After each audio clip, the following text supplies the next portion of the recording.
Olá, sejam bem-vindos ao grupo de estudos de Jung. E hoje, continuando o nosso estudo do livro Jung e o Mapa da Alma de Murray Stein, vamos estudar o capítulo 1, Superfície, Consciência do Ego.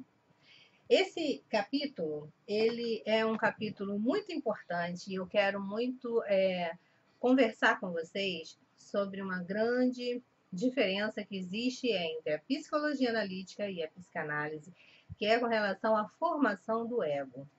Por que eu quero falar com vocês sobre isso logo nesse segundo vídeo?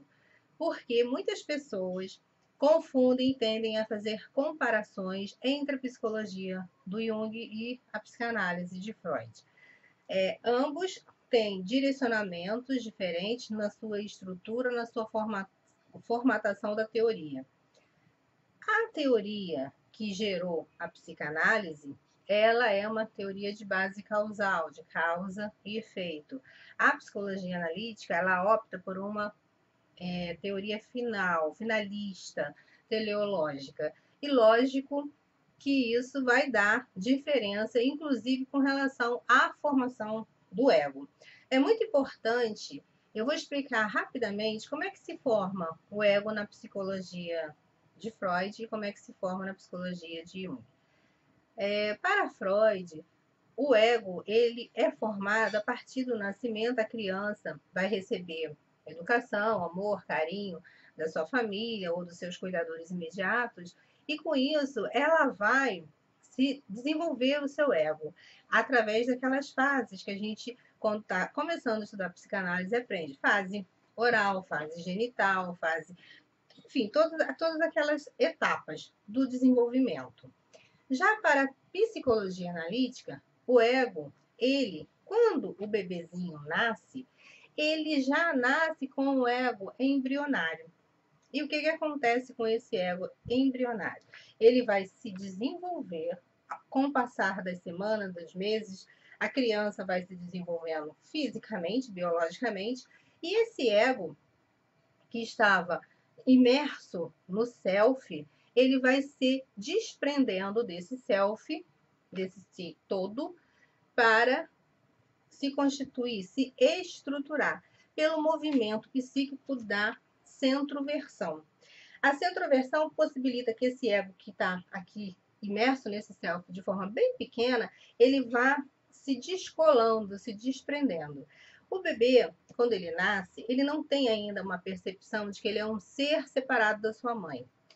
Ele ainda se acha imerso naquele inconsciente coletivo. E aí o que acaba acontecendo? Com o passar dos meses, a criança aprende a sentar, ela aprende a rolar, ela aprende a engatinhar, ela fica de pé. E aí, em todas essas etapas de desenvolvimento biológico físico, o ego está ali se desenvolvendo. Mas é muito interessante que, para a psicologia analítica, esse ego primordial que nasce, quando a criança nasce, ele já está ali em forma bem embrionária. Esse ego é o que a gente vê muitas vezes em algumas passagens, que as pessoas se referem que Jung falava de uma personalidade número 1 e uma personalidade número 2. Essa personalidade número 1 e número 2, ele está se referindo à personalidade número 1, seria esse ego primal, que nasce de forma embrionária quando o bebê nasce, e vai, ao longo do seu desenvolvimento, através do movimento da centroversão, se expandindo para o mundo, para o externo, para se estruturar. E aí, o que acontece? Dá origem à personalidade número 2, que é a personalidade composta por influência da mãe, do pai, da família, da cultura, da sociedade. Então, não é que Jung diga que a psicanálise, quando faz as etapas, né, de desenvolvimento, ela está equivocada. A diferença, o pulo do gato, é que para a teoria de Freud, a criança nasce tabula rasa, e na psicologia analítica, a criança ela já nasce imersa no seu self, com um ego. Esse ego já traz ali memórias de antepassados, memórias de outros, de outras civilizações, vem tudo ali naquela bagagem cultural arquetípica, imersa dentro daquele selfzinho do bebezinho.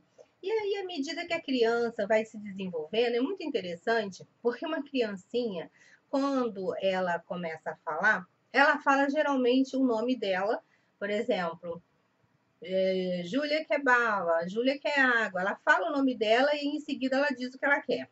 A partir de mais ou menos 2 aninhos, ela começa a falar na primeira pessoa. Ela usa o pronome eu.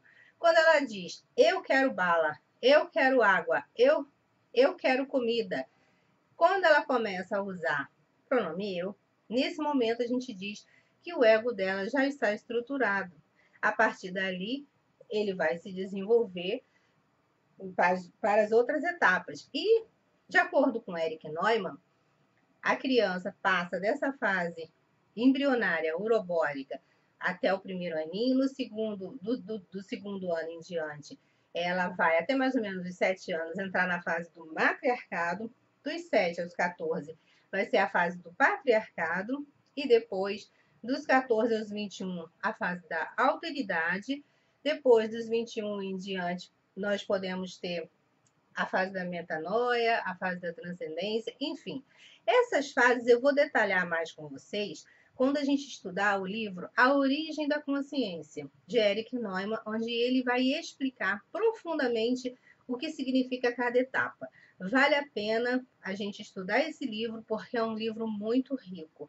Erich Neumann é da escola desenvolvimentista. Após a morte de Jung, seus adeptos, seus seguidores, foram se especializando em escolas. Temos a escola clássica, temos a escola desenvolvimentista e temos a escola arquetípica. Vou falar mais profundamente sobre cada uma dessas escolas em vídeos mais à frente. Hoje, o objetivo é apresentar para vocês o capítulo 1 do livro do Murray Stein, que é sobre a superfície, sobre a consciência do ego. A importância do ego como centro da consciência é imprescindível e fundamental. Se não fosse o ego para poder conduzir a pessoa nas conquistas diárias, no seu dia a dia na vida, em busca de trabalho, em busca de saúde, de alimentação, a pessoa não conseguiria sobreviver. Então, por isso ele inicia falando sobre a questão do ego.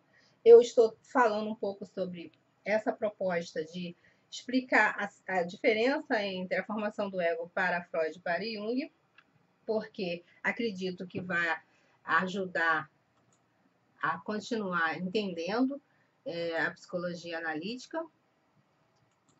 E outra coisa que eu queria chamar a atenção de vocês é o seguinte: aqui também no capítulo 2, ele vai falar, no capítulo 1, quer dizer, ele vai falar sobre a localização do ego, que o ego ele se localiza uma parte no corpo e uma parte psíquica, né? E também, eu só vou fazer algumas pinceladas sobre o que está aqui no livro, que são coisas importantes que a gente não pode deixar de falar. Ele diz que o ego ele pode, em certa medida, dissociar-se da consciência.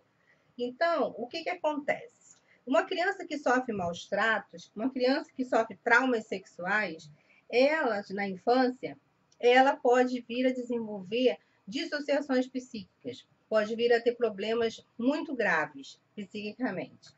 Por quê? Porque nesse momento de formação do ego, é importantíssimo que a criança seja amada, acolhida, receba carinho, atenção, e quando isso não acontece, tirando os casos biológicos, que a pessoa nasce já com uma tendência biológica, muitos casos que a gente acompanha de crianças com problemas psíquicos são oriundos de problemas que acontecem durante a infância. Aqui também tem uma parte que ele vai falar sobre a questão dos tipos psicológicos. E ele coloca os tipos psicológicos aqui nessa parte do consciente. Por quê? Porque ele considera que se o ego é o centro da consciência e se tipos psicológicos está falando das atitudes introvertida e extrovertida que nós temos que ter diante da vida, então ele insere nesse conteúdo do capítulo 1 a parte dos tipos psicológicos. O Jung, quando ele começou a estudar esse livro, escrever sobre tipos psicológicos, ele tinha acabado de romper com Freud.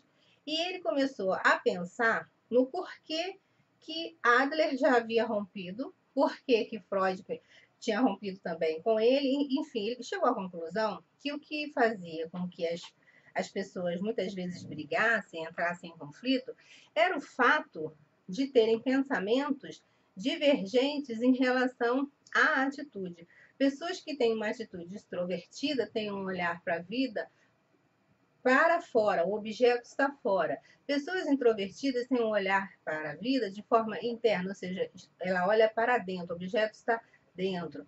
E aí ele percebeu que só as atitudes introvertidas e extrovertidas seria muito pouco para tantas pessoas que existem no mundo.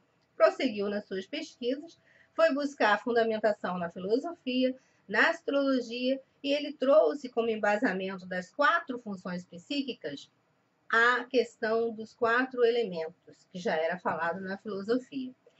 Quer dizer, elemento água, elemento ar, elemento terra, elemento fogo, correspondendo às 4 funções psíquicas que são função pensamento, função sentimento, função sensação e função intuição.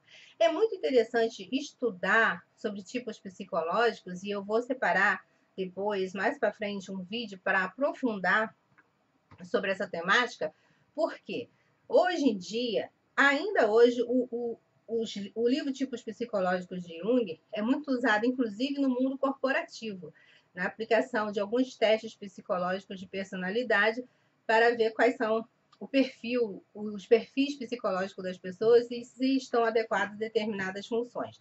Mas aqui para a gente, para o grupo, é muito importante a gente saber qual a nossa atitude e qual a nossa função, qual é a nossa função principal, qual é a nossa função secundária e a nossa função inferior, por um motivo muito sério, que é a questão do adoecimento. Enquanto para Freud o inconsciente ele era apenas um repositório dos recalques e das coisas que a gente não conseguia, dos desejos não realizados, Jung percebeu, através dos testes de associação de palavras, que o inconsciente ele não era apenas um recipiente, ele não se prestava apenas a armazenar conteúdos psíquicos, mas ele era criativo e poderia produzir muitas coisas, inclusive doenças, porque quando está em desequilíbrio o consciente do inconsciente, isso vai acarretar um adoecimento. Percebendo isso, ele começou a desenvolver todo o seu trabalho de tipos psicológicos. Então é muito importante, quem ainda não teve oportunidade de fazer o teste, pode me falar que eu envio para que vocês possam saber qual é a sua atitude, qual é a sua função principal, a sua função secundária, a sua função inferior, porque é necessário que você busque um equilíbrio entre as 4 funções para que você consiga ter uma vida mais equilibrada, uma vida mais plena, sem adoecimento. Outra coisa que é muito interessante é o seguinte: a gente normalmente dá muita importância para o nosso consciente. Agora eu chamo a atenção para vocês. É importante sim o consciente, mas é importante a partir de agora prestar atenção nos seus sonhos, na sua imaginação, nas suas fantasias, no que vem. Muitas vezes quando você está meio dormindo, meio acordado, sonolento, é muito importante, porque esses conteúdos, essas imagens que vêm às vezes nos nossos sonhos, elas estão querendo transmitir uma mensagem. E muitas vezes o que acontece? As pessoas não dão importância e aí acaba vivendo plenamente só no presente, só no ego, só nas buscas de conquista, de dinheiro, de mais status. E isso tem acontecido com uma frequência imensa e as pessoas têm adoecido cada vez mais. Então, esse vídeo eu queria falar também, para finalizar, na questão de que a partir, como eu falei para vocês, quando nós nascemos, o nosso ego nasce de uma forma embrionária e ele vai, através do eixo ego-self, ele vai se desenvolvendo para o mundo exterior. A partir da metade da vida, geralmente as pessoas começam a ter aquela crise, né, da meia-idade e querer saber, será que eu estou indo no caminho certo? Será que é isso mesmo que eu quero para minha vida? E muitas vezes nessa fase de metanoia, a pessoa faz um movimento de centroversão no sentido contrário, em busca da sua personalidade número 1, daquela sua essência que muitas vezes ao longo da vida você acabou negligenciando e deixando sem dar a importância. Então, para finalizar, esse vídeo eu vou fazer no próximo agora. Vou falar sobre os complexos, para não ficar um vídeo muito longo, então vou dividir. E nos vemos, então, no próximo vídeo sobre os complexos. O interior povoado.